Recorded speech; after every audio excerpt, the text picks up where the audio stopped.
Hello, welcome to career power. कैसे हैं आप सभी? आई होप आप सभी अच्छे होंगे और अच्छे से जमकर अपनी प्रिपरेशन कर रहे होंगे हमेशा की तरह।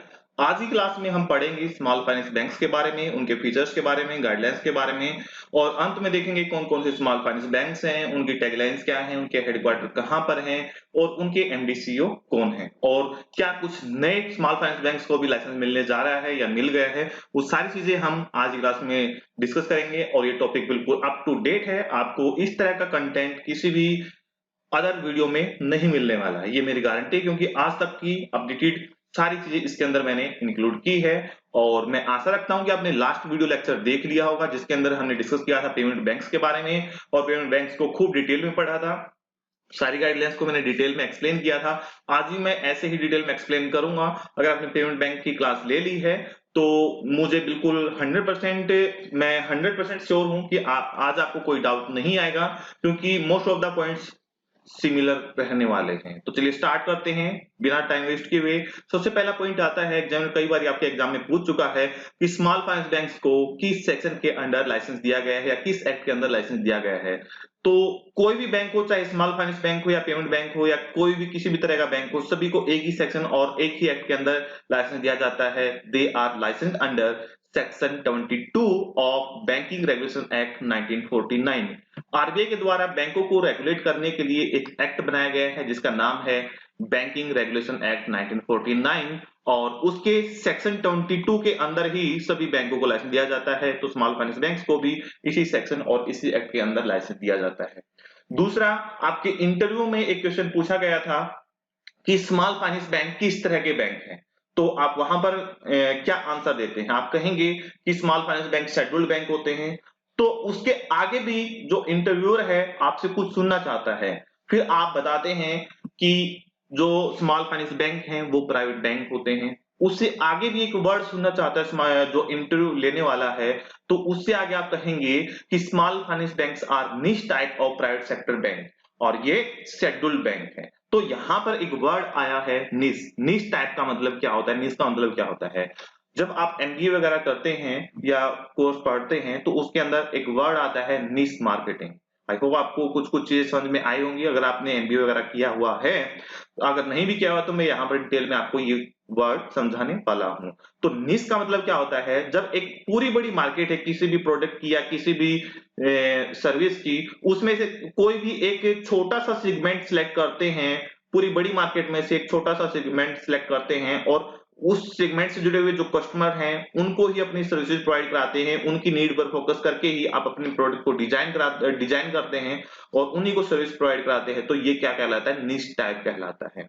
मैं इसका एग्जांपल देता हूं आपको कि एप्पल बेस्ट एग्जांपल है। एप्पल आईफोन, जो एप्पल कंपनी है वो भी निश मार्केटिंग करती है। कैसे करती है? देखिए, दुनिया पूरी बड़ी है और उसमें जो सेल फोन है वो तरह तरह के लोगों की अलग अलग रिक्वायरमेंट होती है। जैसे लो इनकम ग्रुप है, मिडिल इनकम ग्रुप है, हाई इनकम ग्रुप है, जो लग्जरियस ग्रुप है। ठीक है, तो जो एप्पल है लो इनकम ग्रुप या मिडिल इनकम ग्रुप के लिए अपने सेल फोन नहीं बनाते, वो हाई इनकम ग्रुप्स के लिए ही अपने फोन बनाते हैं। तो उसने एप्पल ने क्या किया, पूरी बड़ी मार्केट में से केवल अमीर लोगों के लिए ही जो खास लग्जरियस प्रोडक्ट रखने के शौकीन है उनके लिए ही अपना फोन डिजाइन किया है। उन्हीं उन्हीं के अकॉर्डिंग ही अपनी सर्विसेज प्रोवाइड कराता है। तो एप्पल भी क्या करती है? निश मार्केटिंग करती है। निश टाइप है एप्पल के अंदर भी। ये नीच वर्ड नहीं है भाई। कई बच्चे, जब मैं ऑफलाइन क्लासेस के अंदर पढ़ाता हूं तो इसको जब भी मैं व्हाइट बोर्ड पर लिखता हूं तो इसको नीच पढ़ते हैं। सर ये नीच बैंक नहीं, नीच बैंक नहीं है। ठीक है, मीनिंग गलत निकालने की बिल्कुल भी कोशिश ना करें। यहां पर निश बोलेंगे, इसको क्या बोलेंगे? निश। निश, ठीक है। निश का मीनिंग क्या हुआ? पूरी बड़ी मार्केट में से एक छोटा सा सेगमेंट सिलेक्ट कर लेना और उसी के लिए अपनी सर्विसेज प्रोवाइड करना, उसी के अकॉर्डिंग अपना प्रोडक्ट डिजाइन करना, निश मार्केटिंग कहलाता है। देखिए, जैसे एप्पल ने तो पूरी बड़ी मार्केट के लिए प्रोवाइड करा दिया, मैं इसी तरीके से आपको जियो का एग्जांपल देता हूं। जियो जो सेल फोन है, जो छोटा सा 1000-1200 का आता है, जियो का मेरे हिसाब से तो एक ही फोन आता है और केवल वो निम्न आय वर्ग के लिए, लो इनकम ग्रुप्स के लिए ही कारगर होता है। बाकी तो कोई रखना उसको पसंद नहीं करते हैं, जो बिल्कुल सस्ते पहुंचाते, केवल उन्हीं के लिए वो बनाया गया है। तो वो भी निश मार्केटिंग है।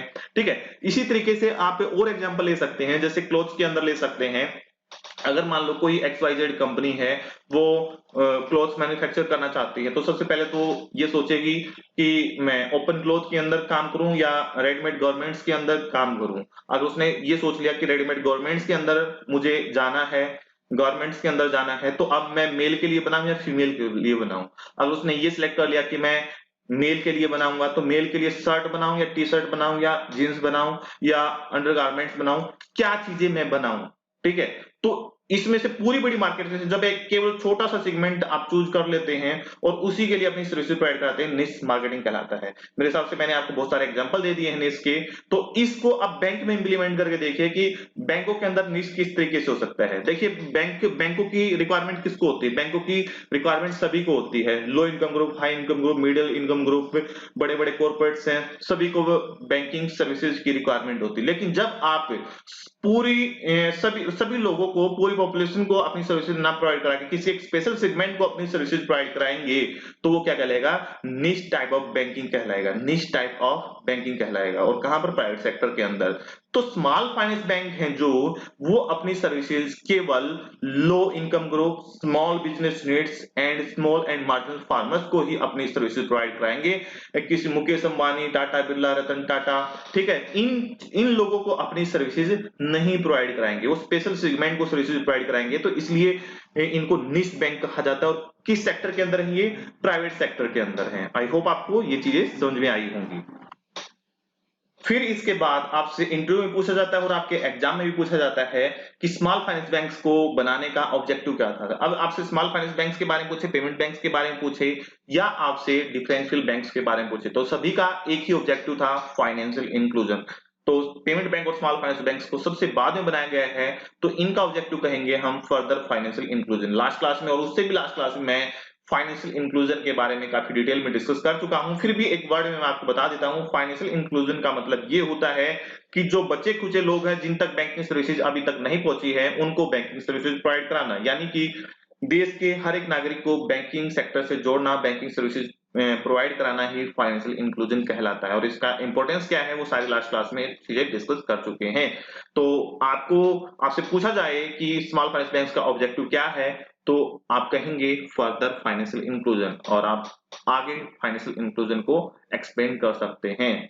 उसके बाद आपसे कई बार एग्जाम में ही पूछा जा चुका है कि स्मॉल फाइनेंस बैंक्स को लाइसेंस प्रोवाइड कराने के लिए कौन सी कमेटी बनाई गई थी आरबीआई के द्वारा। तो आरबीआई के द्वारा पेमेंट बैंक और स्मॉल फाइनेंस बैंक को लाइसेंस प्रोवाइड कराने के लिए दो कमेटी बनाई गई थी। पेमेंट बैंक के लिए हमने लास्ट क्लास में डिस्कस किया था कि नचिकेत मोर कमेटी को काम सौंपा गया था और वर्कलोड बहुत ज्यादा हो जाएगा, तो स्मॉल फाइनेंस बैंक के लिए एक अलग से कमेटी बनाई गई थी जिसकी हेड थी ऊषा थोराट। तो वो कमेटी भी ऊषा थोराट के नाम से ही जानी जाती है।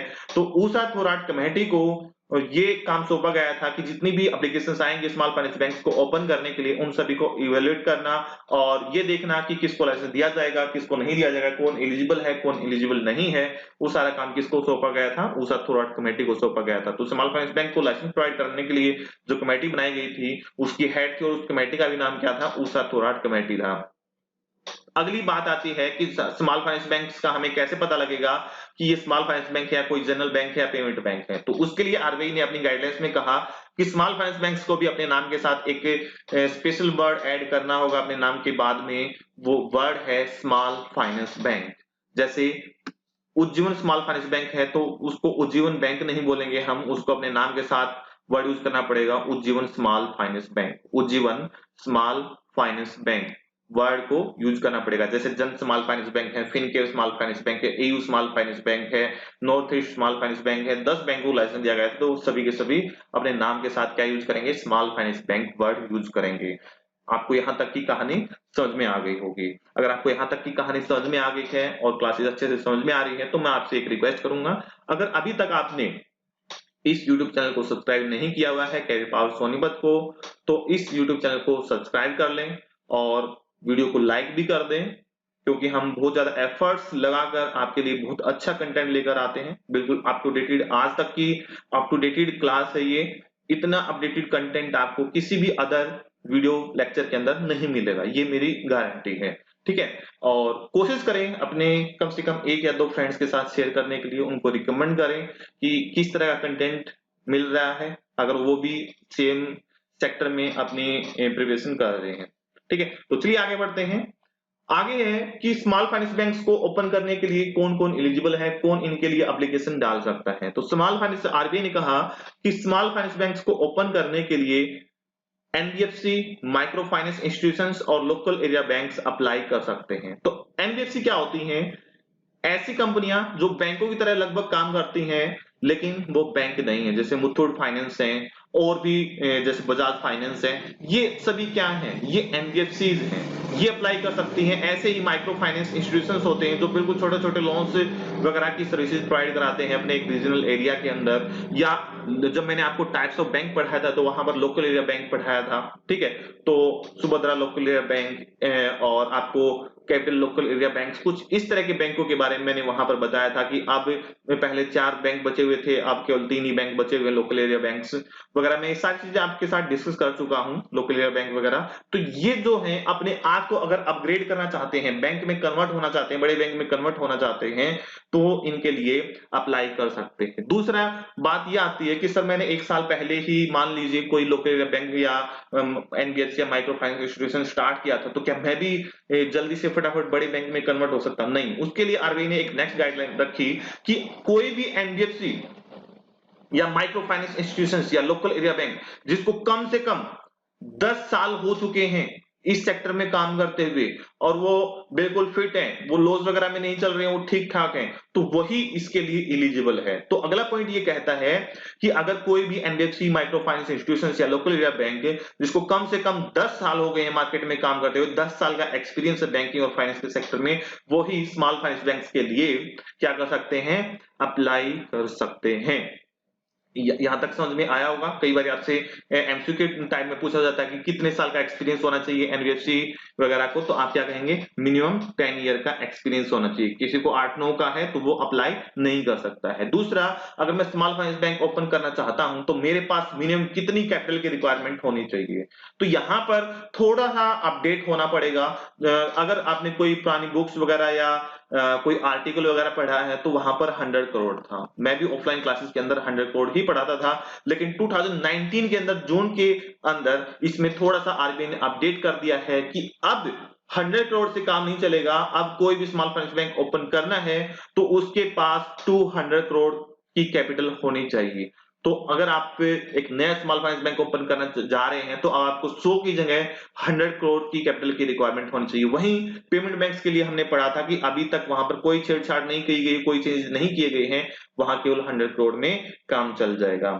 ठीक है, मेरे हिसाब से समझ में आपको ये चीजें आई होंगी। प्लस कोई भी अगर urban cooperative bank small finance bank में कन्वर्ट होना चाह रहा है तो उसको आने वाले अगले 5 साल के अंदर अपनी पेड अप कैपिटल 200 करोड़ तक लेकर जानी होगी। ये चीजें अपडेटेड चीजें हैं, ये आगे आएंगी। ठीक है, तो the central bank also raise the minimum paid up capital. Minimum paid up capital क्या होती है? जो बैंक को स्टार्ट करने के लिए लगाई गई पूंजी थी किसी भी प्रमोटर के द्वारा, तो वो बढ़ाकर 100 करोड़ से 200 करोड़ कर दी गई है। और ये अपडेट कब आई थी? ये आपकी जो बाई मंथली मॉनेटरी पॉलिसी आती है उसके अंदर आई थी। 6 जून 2019 को ये अपडेट आई थी। तो ये बिल्कुल अपडेटेड कंटेंट है आज तक का। आगे है कि स्मॉल फाइनेंस बैंक से किस तरह का काम कर सकते हैं, इन पे क्या रिस्ट्रिक्शंस होंगी। जैसे पेमेंट बैंक्स पर बहुत तरह की रिस्ट्रिक्शंस थी, तो यहाँ पर आपको कम रिस्ट्रिक्शंस देखने को मिलेंगी। तो वहां पर हमने पढ़ा था कि वहां पर डिमांड डिपॉजिट और टर्म डिपॉजिट, दो चीजें पड़ी थी, डिमांड डिपॉजिट और टर्म डिपॉजिट। तो पेमेंट बैंक केवल डिमांड डिपॉजिट एक्सेप्ट कर सकते थे, टर्म डिपॉजिट एक्सेप्ट नहीं कर सकते थे। लेकिन यहाँ पर स्मॉल फाइनेंस बैंकों पर कोई ऐसी रिस्ट्रिक्शंस नहीं है। जो स्मॉल फाइनेंस बैंक है वो डिमांड डिपॉजिट भी एक्सेप्ट कर सकते हैं और टर्म डिपॉजिट भी एक्सेप्ट कर सकते हैं। डिमांड डिपॉजिट का मतलब क्या है? करंट अकाउंट और सेविंग अकाउंट, जिसको हमने लास्ट क्लास में क्या पढ़ा था? कासा। ठीक है, और टर्म डिपॉजिट का मतलब क्या होता है? रिकरिंग अकाउंट और फिक्स्ड अकाउंट, राफा। कासा और राफा इन दोनों के अंदर काम कर सकते हैं। लेकिन पेमेंट बैंक जब हमने पढ़ा था तो डिमांड डिपॉजिट में ही काम कर सकते थे, वहां पर पेमेंट बैंक में एफडी नहीं कराई जा सकती थी। अब स्मॉल फाइनेंस बैंक के अंदर एफडी भी कराई जा सकती है। और हाँ, पेमेंट बैंक जब हमने पढ़े थे तो वहां पर पढ़ा था कि अगर करंट अकाउंट या सेविंग अकाउंट ओपन कराते हैं तो उसमें केवल आप 1 लाख रुपए तक पैसा डिपॉजिट कर सकते थे। लेकिन स्मॉल फाइनेंस बैंक में ऐसी कोई टर्म कंडीशन नहीं है। Payment bank, small finance banks के अंदर आप जितना पैसा चाहें उतना पैसा डिपॉजिट करा सकते हैं और किसी भी तरह का अकाउंट ओपन कर सकते हैं। ठीक है, एक चीज और मैं वहां पर अपडेट करना भूल गया था पेमेंट बैंक के अंदर, मैं आपको यहां पर बता देता हूं। जो एनआरआई होते हैं, नॉन रेजिडेंट इंडियंस होते हैं, वो पेमेंट बैंक्स में अपने अकाउंट ओपन नहीं कर सकते थे, लेकिन स्मॉल फाइनेंस बैंक में वो अपने अकाउंट ओपन कर सकते हैं। प्लस ये जो अपनी सर्विसेज प्रोवाइड कराएंगे स्मॉल फाइनेंस बैंक्स, ये किनको प्रोवाइड कराएंगे? लो इनकम ग्रुप को और स्मॉल बिजनेस यूनिट्स को प्रोवाइड कराएंगे। ये मैंने बिल्कुल स्टार्टिंग में ही बताया था। ठीक है। दूसरा, बैंकों के अंदर एफडीआई, स्मॉल फाइनेंस बैंकों के अंदर एफडीआई कितनी हो सकती है? FDI stand for foreign direct investment. Foreign direct investment, foreign direct investment का मतलब क्या होता है? कोई भी इंडिया से बाहर की कंपनी या इन्वेस्टर किसी भी स्मॉल फाइनेंस बैंक में कितने परसेंट का हिस्सेदार हो सकता है, कितने परसेंट तक शेयर खरीद सकता है। तो प्राइवेट सेक्टर बैंक, जितने भी प्राइवेट सेक्टर बैंक हैं, उनमें जो मैक्सिमम लिमिट है वो 74% है। और 74% का रीजन क्या है, वो हमने पेमेंट बैंक के अंदर बिल्कुल डिटेल में सीखा था कि 75% क्यों नहीं है, 70% क्यों नहीं है, 74% ही क्यों है। तो स्मॉल फाइनेंस बैंकों के अंदर जो मैक्सिमम एफडीआई की लिमिट है, फॉरेन डायरेक्ट इन्वेस्टमेंट की लिमिट है, वो 74% है। अब 74% का मतलब ये है, इसलिए है, देखिए एक पॉइंट आगे भी आएगा तो मैं उसको यहीं पर समझाने की कोशिश करता हूं। दूसरा पॉइंट इसको समझिए और उसके साथ दोनों पॉइंटों को आप अच्छे से समझ जाएंगे। द प्रमोटर स्टेक, जो भी प्रमोटर होगा, जो भी इस बैंक को ओपन करने जा रहा है, उसकी मिनिमम कैपिटल कितनी होनी चाहिए? उसकी मिनिमम कैपिटल कितनी होनी चाहिए? उसकी 40% पहले 5 साल में होनी चाहिए, फॉर फर्स्ट 5 इयर्स। ठीक, पहले 5 साल में कितनी होनी चाहिए उसकी कैपिटल? मिनिमम 40 होनी चाहिए। 100% है तो और भी अच्छी बात है, लेकिन कम से कम 40% होनी चाहिए। बाकी की वो क्या कर सकता है? कैपिटल मार्केट के थ्रू रेज कर सकता है। बाकी कैपिटल कहां से रेज कर सकता है? कैपिटल मार्केट के थ्रू रेज कर सकता है। तो 40% तो उसका खुद का पैसा लगा होना चाहिए। अगर वो 5 साल के बाद अपनी शेयर होल्डिंग को कम करना चाहे, तो अगले 7 साल के अंदर 2-2% कम करते हुए, यानी कि टोटल 12 साल के अंदर वो अपनी मिनिमम जो मिनिमम शेयर होल्डिंग है वो कितनी रख सकता है? 26% रख सकता है। 26 से नीचे नहीं जा सकता, वो भी कितने? धीरे धीरे। अब ये लिमिटेशन लगाई गई है पेमेंट बैंकों पर भी और स्मॉल फाइनेंस बैंकों पर भी, दोनों पर ही सेम है।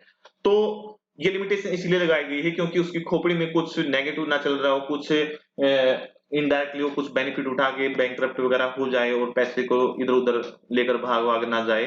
तो कंट्रोल करने के लिए ये इस तरह की लिमिटेशन लगाई गई है इस पर, प्रमोटर पर। तो वो हमेशा कम से कम 26% का तो 26% का तो क्या बना रहेगा? ओनर बना ही रहेगा। बाकी के शेयर्स अगर वो इंडिया में बेचता है तो कोई इश्यू नहीं है, लेकिन वो बाकी के सारे शेयर्स, बाकी के सारे शेयर्स इंडिया से बाहर बेच देता है तो वो क्या कहलाएगा? एफडीआई कहलाएगा, फॉरेन डायरेक्ट इन्वेस्टमेंट कहलाएगा। तो 100% तो शेयर होल्डिंग होती है, उसमें से 26% अपने पास रखेगा, तो बाकी के कितने बचे? 74 ही तो बचे। तो मैक्सिमम किसी आउटसाइडर को कितने परसेंट दे सकता है? 74% ही तो दे सकता है। तो इसका मतलब क्या होगा? मैक्सिमम एफडीआई लिमिट कितनी हो सकती है? 74 हो सकती है। मेरे हिसाब से समझ में आई होगी ये चीज।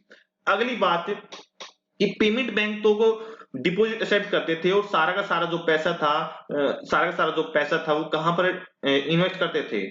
कहां पर इन्वेस्ट करते थे? कम से कम कितना? 75%। अगर 100 रुपए किसी पेमेंट बैंक के पास आए हैं तो उसको 75% कहां पर इन्वेस्ट करना पड़ता था? गवर्नमेंट सिक्योरिटीज के अंदर, जैसे गवर्नमेंट बॉन्ड्स के अंदर है, ट्रेजरी बिल्स वगैरह में इन्वेस्ट करना पड़ता था। और वहां से जो रिटर्न मिलते थे उसमें से कुछ प्रॉफिट रखता था, कुछ पब्लिक में डिस्ट्रीब्यूट हो जाता था। ठीक है। तो स्मॉल फाइनेंस बैंक्स और पेमेंट बैंक तो लोन नहीं दे सकते थे, आपने ये भी पढ़ा था। लेकिन स्मॉल फाइनेंस बैंक्स पर ऐसी कोई रिस्ट्रिक्शन नहीं है।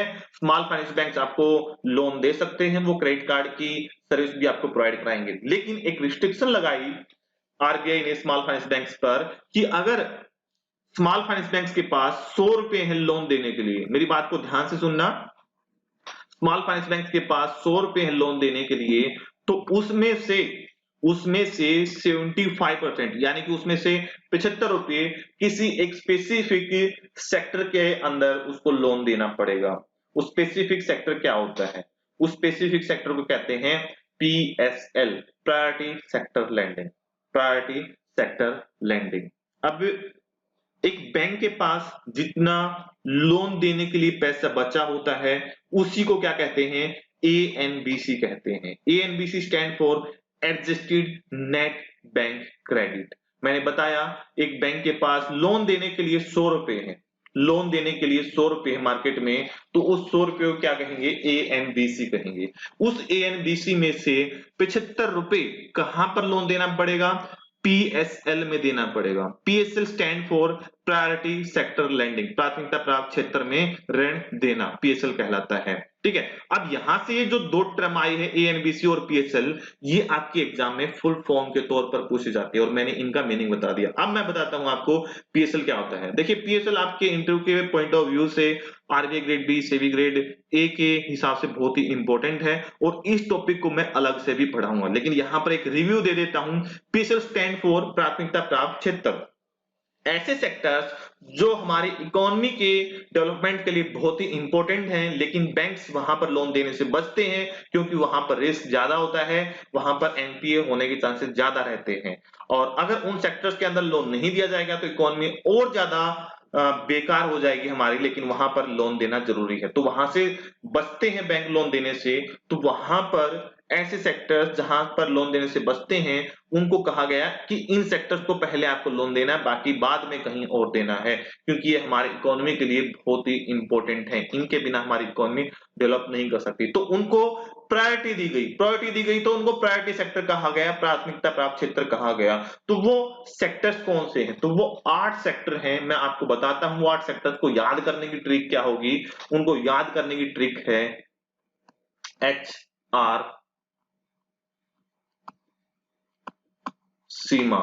अगर आपने मेरे मॉनेटरी पॉलिसी का लेक्चर लिया है तो मैंने ये मॉनेटरी पॉलिसी के अंदर भी डिस्कस किया था। एचआर सीमा और 8वां है O stand for other. HR सीमा का मतलब क्या है, देखिए याद करने की ट्रिक कैसे कर सकते हैं कि एचआर हरियाणा, हरियाणा की जो सीमा है, सीमा मतलब आप बाउंड्री समझ सकते हैं, बाउंड्री, ठीक है, इस तरीके से याद रख सकते हैं। या हरियाणा की कोई लड़की है, गर्ल है जिसका नाम सीमा है, या एचआर डिपार्टमेंट में कोई सीमा नाम की लड़की काम करती, कुछ भी करके याद रखिए, ये याद रखने की ट्रिक है। अब ये इनकी एक्चुअल मीनिंग क्या है वो मैं आपको बता देता हूं।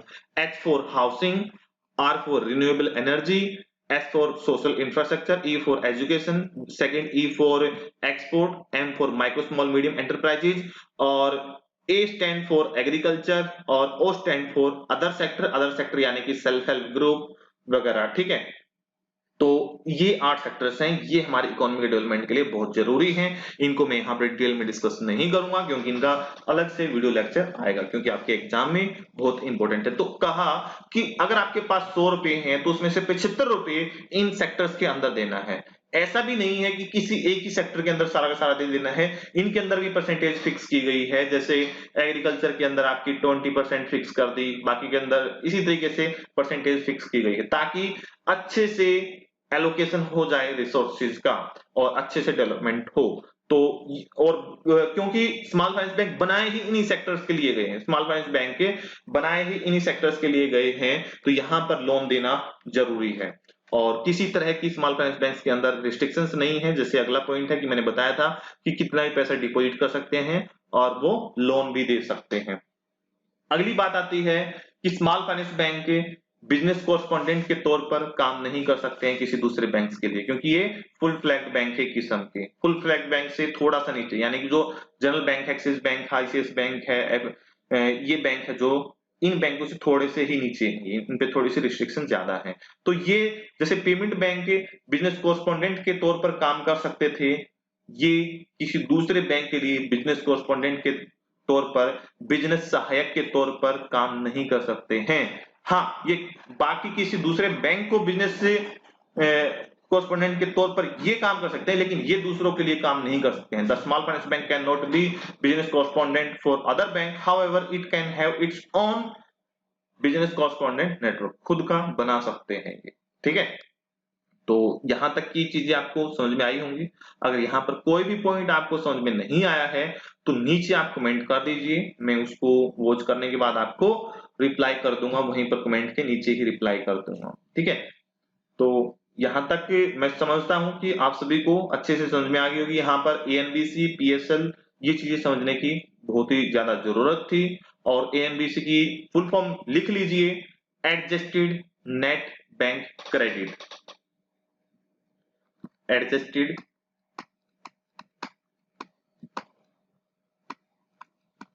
Net bank credit.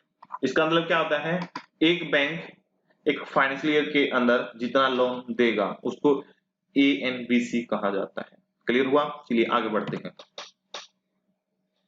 अगली बात मैंने ऑलरेडी डिस्कस कर ली है प्रमोटर्स का, पहले 5 साल के अंदर कम से कम कितनी शेयर होल्डिंग होनी चाहिए, 40%। अगर वो आगे इसको कम करना चाहे तो आगे कम कर सकता है, और कम करके कितना लेके जा सकता है, 26% तक, यानी कि 5 साल के बाद हर साल 2% की शेयर होल्डिंग कम कर सकता है, और अगले 12 सालों में अपने मिनिमम लेवल पर जा सकता है, और मिनिमम लेवल क्या होगा, 26% होगा। प्लस आगे स्मॉल फाइनेंस बैंक्स की तो ब्रांचेज होंगी, पेमेंट बैंक्स की तो भले ही ब्रांचेज ना हो, वो ब्रांचलेस बैंक भी कहलाते थे, लेकिन स्मॉल फाइनेंस बैंक तो अपनी ब्रांचेज ओपन करेंगे। तो इनका कहना यह है कि स्मॉल फाइनेंस बैंक अगर 100 ब्रांचेज ओपन करते हैं तो उसमें से 25% ब्रांचेज या 25 ब्रांचेज कहां पर ओपन करेंगे, अनबैंक्ड रूरल एरिया में, ऐसा क्षेत्र जहां पर दूसरे बैंकों की ब्रांच नहीं है, और वो ग्रामीण क्षेत्र होना चाहिए, रूरल एरिया होना चाहिए।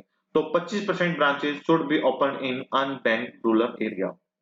दूसरा कि पेमेंट बैंक भी फुल फ्लैग बैंक में आजकल कन्वर्ट हो सकते हैं, और स्मॉल पहले नहीं हो सकते पेमेंट बैंक, लेकिन नई गाइडलाइंस के अकॉर्डिंग पेमेंट बैंक बड़े बैंकों में कन्वर्ट हो सकते हैं। ऐसे ही स्मॉल फाइनेंस बैंक भी फुल फ्लैग बैंक्स के अंदर कन्वर्ट हो सकते हैं। फुल फ्लैग बैंक जैसे HDFC, ICICI, एक्सिस बैंक, ठीक है, इन बैंकों की तरह बड़े बैंकों में कन्वर्ट हो सकते हैं अगर ये फ्यूचर में एलिजिबल होते हैं और अपनी सारी रिक्वायरमेंट पूरा कर लेते हैं।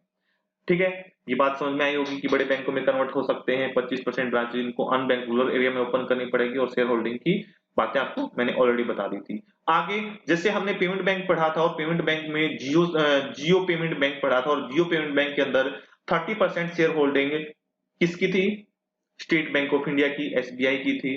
तो वहां पर 2 या 2 से ज्यादा लोग मिलकर प्रमोटर का काम कर सकते थे, वो अपने मिलकर अपनी बैंकिंग सर्विसेज प्रोवाइड करा सकते थे। लेकिन स्मॉल फाइनेंस बैंक्स के अंदर एक से ज्यादा प्रमोटर मिलकर किसी भी स्मॉल फाइनेंस बैंक का लाइसेंस नहीं ले सकते हैं। तो इसका मतलब क्या हुआ कि स्मॉल फाइनेंस बैंक्स के अंदर जॉइंट वेंचर पॉसिबल नहीं है। However, the joint venture by different promoters group for the purpose of setting up small finance bank would not be permitted. RBI ने ऐसी परमिशन नहीं दी है कि एक से ज्यादा प्रमोटर मिलकर स्मॉल फाइनेंस बैंक को एस्टेब्लिश करें। और फाइनली जब मैंने बताया था लास्ट लेक्चर के अंदर कि सितंबर 2015 के अंदर, सितंबर 2015 के अंदर 10 स्मॉल फाइनेंस बैंकों को लाइसेंस मिला था। तो केवल लगभग 40 से ज्यादा ही एप्लीकेशंस आई थी, लगभग 100 के आसपास आई हो स्मॉल फाइनेंस बैंक की, तो मेरे को एग्जैक्टली याद नहीं क्योंकि एप्लीकेशंस की ज्यादा रिक्वायरमेंट नहीं पड़ती, लेकिन हाँ ये याद होना चाहिए आपको कि कितने बैंक हैं अभी। ठीक है, तो 10 स्मॉल फाइनेंस बैंकों को लाइसेंस दिया गया था। तो यहां तक की ये कहानी थी गाइडलाइंस और फीचर्स की स्मॉल फाइनेंस बैंक की। ठीक है, कोई और पॉइंट पूछना चाहे कि ये बैंक क्या कर सकते हैं क्या नहीं कर सकते हैं, वो नीचे कमेंट बॉक्स में कमेंट करके आप पूछ सकते हैं। चलिए आगे बढ़ते हैं, अब उन 10 एंटिटीज की बात करते हैं जिनको लाइसेंस दिया गया है, और साथ में जो नई अपडेट्स आई हैं फिलहाल में उनकी भी बात कर लेते हैं पहले। ठीक है, तो जो सबसे एक क्वेश्चन आता है आपके एग्जाम में, कई बार स्टार्टिंग में खूब क्वेश्चन आया ये कि सबसे पहला स्मॉल फाइनेंस बैंक कौन सा ओपन हुआ। तो सबसे पहला जो स्मॉल फाइनेंस बैंक ओपन हुआ उसका नाम है capital small finance bank. Capital small finance bank, इनकी किसी की डेट याद नहीं रखनी है, डेट सिर्फ आपको बताने के लिए है कि कब हुआ था। तो कैपिटल स्मॉल फाइनेंस बैंक 24 अप्रैल 2016 को 24 अप्रैल ऑफ 2016 को ओपन हुआ था। इसने अपने ऑपरेशन स्टार्ट किए थे, तो और यही सबसे पहला स्मॉल फाइनेंस बैंक है। और अगर मैं पेमेंट बैंक के अंदर पूछूं तो पेमेंट बैंक सबसे पहला पेमेंट बैंक कौन सा था, एयरटेल पेमेंट बैंक था। और इधर क्या है, कैपिटल स्मॉल फाइनेंस बैंक है, जिसका हेडक्वार्टर है जालंधर पंजाब के अंदर। और इसकी टैगलाइन भी आपको याद रखनी है। इस बैंक की टैगलाइन क्या है, विश्वास से विश्वास तक। इस बैंक की टैगलाइन क्या है भाई, विश्वास से विश्वास तक। क्लियर है। एक चीज और, जैसे मैंने कहा था आपको पढ़ाया भी था टाइप्स ऑफ बैंक के अंदर, लोकल एरिया बैंक। तो जो कैपिटल बैंक है, जो ये पहले लोकल एरिया बैंक हुआ करता था, और इसका नाम क्या था, कैपिटल लोकल एरिया बैंक। और इसने application the small finance bank में कन्वर्ट होने के लिए, और इसको लाइसेंस मिल गया स्मॉल फाइनेंस बैंक का, और नाम इसका बदल कर क्या हो गया, कैपिटल स्मॉल फाइनेंस बैंक। तो आपसे एक क्वेश्चन इनडायरेक्टली भी पूछा जा सकता है कि ऐसे एक बैंक का नाम बताइए जो एक जो एक लोकल एरिया बैंक था उसको स्मॉल फाइनेंस बैंक का दर्जा मिल गया, उसको लाइसेंस मिल गया, तो उसका नाम क्या है? Capital small finance bank. Capital small finance bank या कैपिटल लोकल एरिया बैंक कह सकते थे।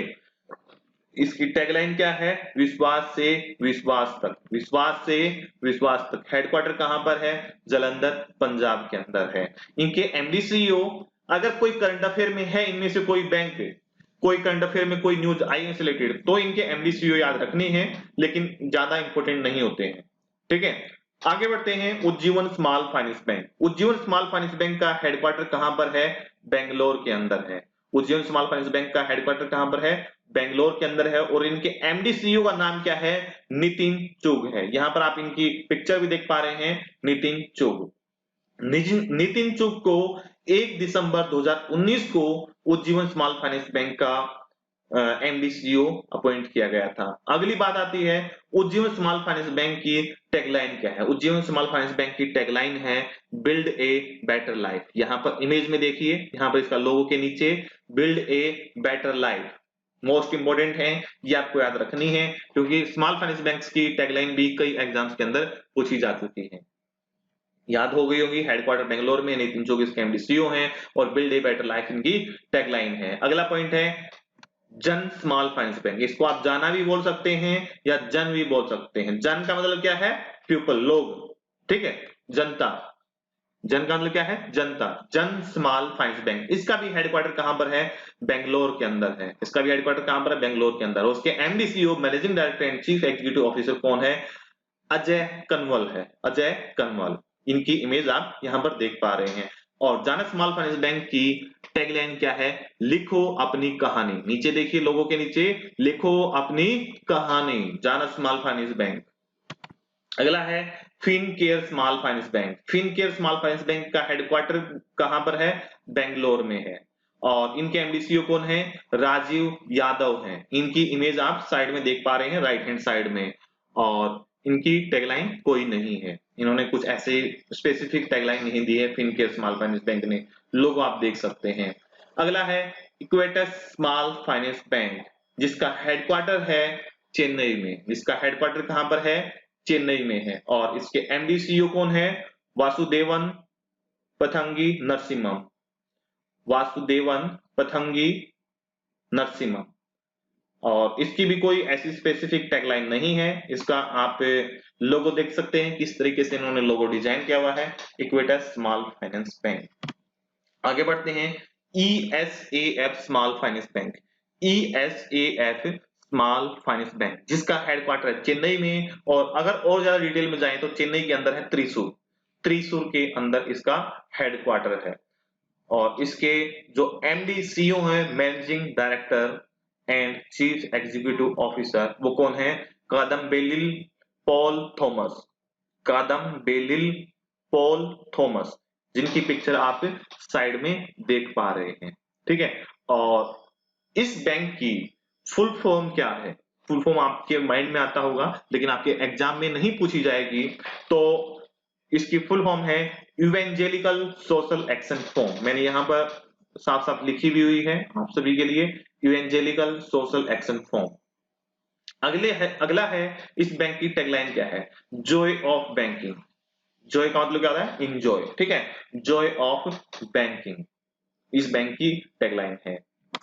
अगला है AU small finance bank. AU stand for action and urgency. Action and urgency, generally आप इसकी फुल फॉर्म सर्च करेंगे तो बड़ी मुश्किल से आपको मिलेगी देखने को, वरना इसकी फुल फॉर्म देखने को नहीं मिलेगी। एयू की फुल फॉर्म है एक्शन एंड अर्जेंसी। इसका हेडक्वार्टर कहां पर है? इसका हेडक्वार्टर है जयपुर, राजस्थान के अंदर। जयपुर, राजस्थान के अंदर। आपने पहला ऐसा बैंक देखा होगा जिसका राजस्थान की साइड में हेडक्वार्टर, नहीं तो सभी बैंकों का किधर चल रहा था? साउथ की तरफ ही हेडक्वार्टर चल रहा था। ये अकेला बैंक ऐसा है जिसका आपको राजस्थान में हेडक्वार्टर देखने को मिलेगा, जयपुर में। इसके एमडी सीईओ कौन है? संजय अग्रवाल है। इसके फाउंडर भी यही है। ठीक है, संजय अग्रवाल। ये फोटो आप इधर देख पा रहे होंगे। क्लियर हुआ? इस बैंक की टैगलाइन क्या है? चलो आगे बढ़ो। क्या है? चलो आगे बढ़ो। और हम भी अगले बैंक की तरफ बढ़ते हैं। अगला है north east small finance bank. North east small finance bank, जिसका हेडक्वार्टर कहां पर है? गुवाहाटी, असम में है। क्या आपके माइंड में ये आ रहा है कि गुवाहाटी असम की कैपिटल? नहीं, असम की कैपिटल तो क्या है? दिसपुर है। कई बार बच्चे कंफ्यूज हो जाते हैं। तो गुवाहाटी एक इंपॉर्टेंट शहर है आपकी असम के अंदर, ठीक है। तो गुवाहाटी के अंदर इस बैंक का क्या है? हेडक्वार्टर है, और अकेला बैंक है जिसका असम के अंदर हेडक्वार्टर, किसी दूसरे बैंक का आपको हेडक्वार्टर नहीं मिलेगा असम के अंदर। तो गुवाहाटी के अंदर किस बैंक का हेडक्वार्टर है? North east small finance bank. North east small finance bank एक सब्सिडरी है। किसकी सब्सिडरी है? आरजीवीएन की। आरजीवीएन। आरजीवीएन का फुल फॉर्म क्या है? राष्ट्रीय ग्रामीण विकास निधि माइक्रो फाइनेंस लिमिटेड। और चलो मैं लिख देता हूं यहां पर,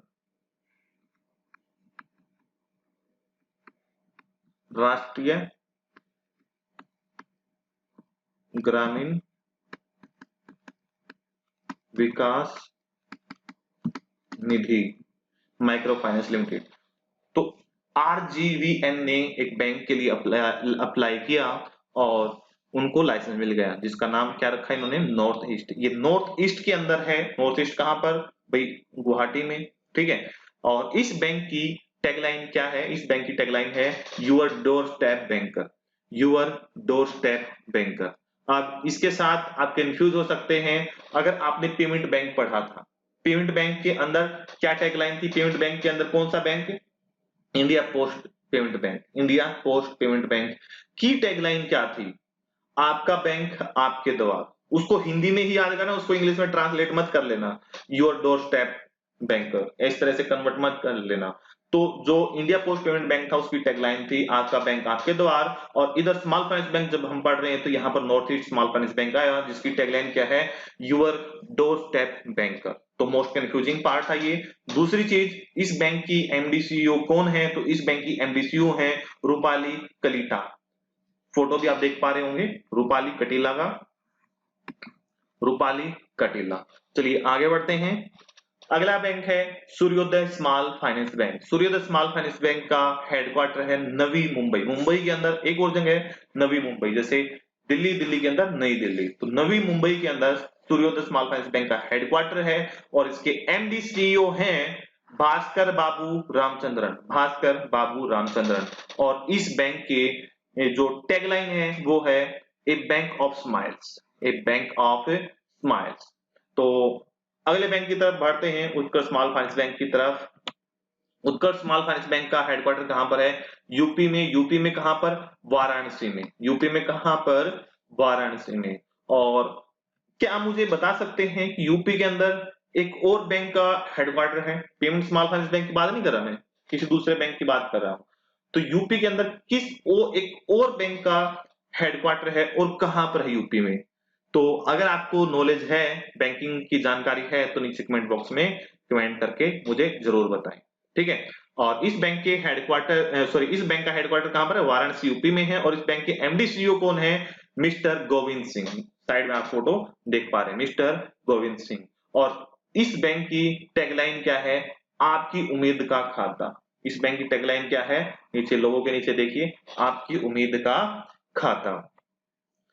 अब मैं एक आपको जनरली एक चीज दिखा देता हूं कि ये जो माइक्रो फाइनेंस इंस्टीट्यूशंस थे, तो इन्हीं को स्मॉल फाइनेंस बैंक का लाइसेंस मिला था। लेकिन ये आपके लिए जरूरी नहीं है, ये बस आपको मेजरमेंट के लिए मैंने रखा हुआ है। कैपिटल ऑफ इंडिया बैंक था जो 24 अप्रैल 2016 के अंदर कन्वर्ट हो गया कैपिटल स्मॉल फाइनेंस बैंक में, जिसका हेडक्वार्टर जलंधर में है। ये एक रिव्यू है, लास्ट में कंक्लूजन कह सकते हैं। इक्वेटस होल्डिंग प्राइवेट लिमिटेड थी जो कन्वर्ट हो गई इक्वेटस स्मॉल फाइनेंस बैंक में, जिसका हेडक्वार्टर चेन्नई में है। कब हुई? 5 सितंबर 2016 को। कोई भी डेट आपको याद रखने की जरूरत नहीं है। सूर्योदय माइक्रो फाइनेंस प्राइवेट लिमिटेड थी, सूर्योदय स्मॉल फाइनेंस बैंक में कन्वर्ट हो गई। उत्कर्ष माइक्रो फाइनेंस प्राइवेट लिमिटेड थी, उत्कर्ष स्मॉल फाइनेंस बैंक में कन्वर्ट हो गई। Ujjivan financial services private limited थी, उज्जीवन स्मॉल फाइनेंस बैंक में कन्वर्ट हो गई। ईएसएफ माइक्रो फाइनेंस थे तो ईएसएफ स्मॉल फाइनेंस बैंक में कन्वर्ट हो गई। ईएसएफ फाइनेंसर्स इंडिया लिमिटेड थी जो एयू स्मॉल फाइनेंस बैंक में कन्वर्ट हो गई। दिशा माइक्रो फिन प्राइवेट लिमिटेड थी जिसको micro finance Fincare small finance bank का लाइसेंस मिल गया 2017 में। RGVN north east micro finance limited थी और इन्होंने क्या किया? North east small finance bank के नाम से लाइसेंस लिया। Janalakshmi Fincare financial services limited थी, जिसने जन स्मॉल फाइनेंस बैंक की स्थापना की बेंगलोर के अंदर।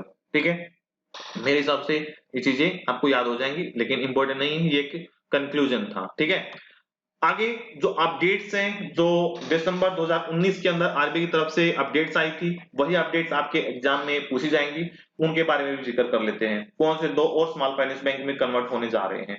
तो 5 दिसंबर 2019 का जो सर्कुलर आया था आरबीआई का, आप आरबीआई की वेबसाइट पर भी जाकर सर्च कर सकते हैं, लेकिन जरूरत नहीं है, मैंने सारे पॉइंट इधर ही डाल दिए हैं। तो उसके अंदर उन्होंने अपनी नई गाइडलाइंस दी, और नई गाइडलाइंस में कहा कि अब स्मॉल फाइनेंस बैंक के लिए on tap licensing facility start कर दी है आरबीआई ने। अब ऑन टैप का मतलब क्या हुआ कि आप स्मॉल फाइनेंस बैंक के लिए कभी भी लाइसेंस ले सकते हैं, जब भी आप एलिजिबल हो जाए, जब भी आप क्या कर सकते हैं, लाइसेंस ले सकते हैं। मतलब कि क्या हुआ, जब भी आपके जेब में पैसे हो गए, आप किसी भी शॉप पर जाकर कोई भी प्रोडक्ट खरीद लीजिए। तो ऐसे ही स्मॉल फाइनेंस बैंक के लिए कोई भी बैंक स्मॉल फाइनेंस बैंक में का लाइसेंस लेना चाहता है, तो जब भी उसके पास पैसे हो जाएं तभी ले सकते हैं। नहीं तो क्या होगा भाई, 2015 में दिए थे, उसके बाद कोई लाइसेंस ही नहीं दिया, लाइसेंस देने की कोई प्रक्रिया ही नहीं रखी, तो वो क्या थी, ऑन टैप नहीं थी। अब ऑन टैप का मतलब क्या है कि भाई जब भी किसी बैंक की इच्छा हो कि स्मॉल फाइनेंस बैंक में कन्वर्ट होना चाहता है और वो एलिजिबल है, तो आकर लाइसेंस ले लीजिए, फटाफट हम आपको लाइसेंस दे देंगे। और उसके अंदर कहा कि अब कौन कन्वर्ट होंगे, कोई एचडीएफसी कन्वर्ट होगा या एक्सिस बैंक कन्वर्ट होना चाहेगा या एसबीआई या पीएनबी कन्वर्ट होना चाहेगा, नहीं, वो तो ऑलरेडी इनसे ही बड़े बैंक है, तो वो इनमें छोटे बैंकों में क्यों कन्वर्ट होंगे। स्मॉल फाइनेंस बैंक से भी जो छोटे बैंक हैं, जैसे पेमेंट बैंक है, जैसे अर्बन कोऑपरेटिव बैंक है, वो अगर कन्वर्ट होना चाहते हैं तो वो इसके लिए ऑन टैप लाइसेंस ले सकते हैं, यानी कि जब भी एलिजिबल हो जाओ तो हमारे पास आ जाना, आपको लाइसेंस मिल जाएगा।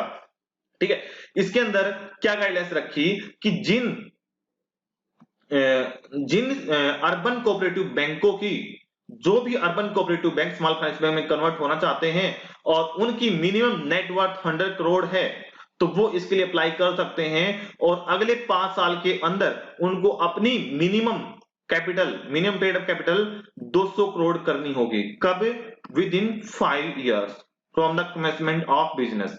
अगले 5 साल के अंदर, मान लीजिए मैं कोई एक अर्बन कोऑपरेटिव बैंक हूं और मेरी जो पेड अप कैपिटल है, अभी मेरी नेटवर्थ, पेड अप कैपिटल नहीं, मैं कहूंगा नेटवर्थ, कुल मिलाकर जो पूंजी है वो 100 करोड़ है, तो मैं आज लाइसेंस ले सकता हूं और बिजनेस स्टार्ट करने के बाद, स्मॉल फाइनेंस बैंक में कन्वर्ट होने के बाद अगले 5 साल के अंदर मुझे वो 100 करोड़ से 200 करोड़ करनी है, तो ही मैं स्मॉल फाइनेंस बैंक बना रहूंगा, नहीं तो वापस उसी छोटे बैंक में कन्वर्ट हो जाऊंगा।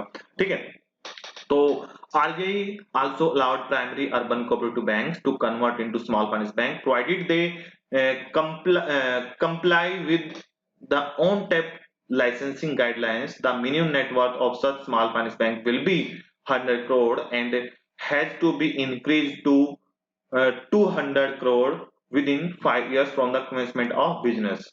Payment banks can apply for conversion into small finance bank after 5 year of the operation. आगे बात क्या कही, अगर कोई पेमेंट बैंक स्मॉल फाइनेंस में कन्वर्ट होना चाहता है तो उसको एज ए पेमेंट बैंक कम से कम पहले 5 साल तो बने रहना पड़ेगा, और 5 साल के बाद ही अगर वो एलिजिबल है, उसके पास पूंजी वूंजी कंप्लीट है, तो स्मॉल फाइनेंस बैंक में कन्वर्ट हो सकते हैं। तो जो आप नाम सुन रहे होंगे, पेटीएम पेमेंट बैंक है और एयरटेल पेमेंट बैंक है, ये जो मोटे मोटे से पेमेंट बैंक हैं, ये आगे स्मॉल फाइनेंस बैंक में कन्वर्ट हो जाएंगे, अगले 5 साल के बाद ये अप्लाई करना स्टार्ट कर देंगे। ठीक है, तो 2021-22 के आसपास ये अप्लाई करना स्टार्ट कर देंगे। तो इनके मन में है कि हम बड़े बैंकों में कन्वर्ट हो जाएं, क्योंकि वहां पर रिस्ट्रिक्शन ज्यादा है। तो ये दोनों पॉइंट समझ में आ गए होंगे। ठीक है, आगे अब ऐसे कौन से दो अर्बन कोऑपरेटिव बैंक है जो स्मॉल फाइनेंस बैंक का ऑन टैप लाइसेंस लेने जा रहे हैं और वो एलिजिबल है। तो सबसे पहले है Shivalik mercantile cooperative bank limited, जो कि एक अर्बन कोऑपरेटिव बैंक है जिसका हेडक्वार्टर सहारनपुर यूपी के अंदर है।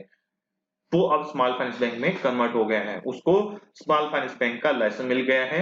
इसको कैसा लाइसेंस मिला है? इन प्रिंसिपल लाइसेंस 18 मंथ का। भाई 18 मंथ के अंदर अंदर अपनी सारी प्रोसेसेस वगैरह पूरी कर लो और बैंक के रूप में काम करना स्टार्ट कर दो।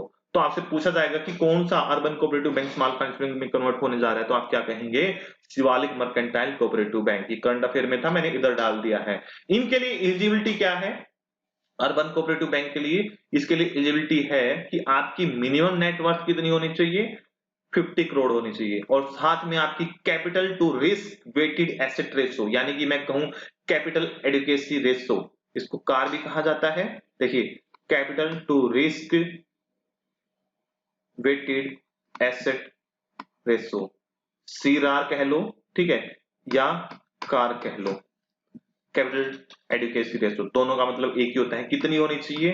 9% होनी चाहिए, इससे कम नहीं होनी चाहिए, क्योंकि बैंकों की इतनी ही होनी चाहिए, बेसिल नॉर्म के अंदर इतना कहा गया है। अब ये कार या सीआर क्या होता है, ये मैं आपको आने वाला जो टॉपिक होगा बेसिल नॉर्म्स, उसके अंदर डिटेल में एक्सप्लेन करके समझाऊंगा।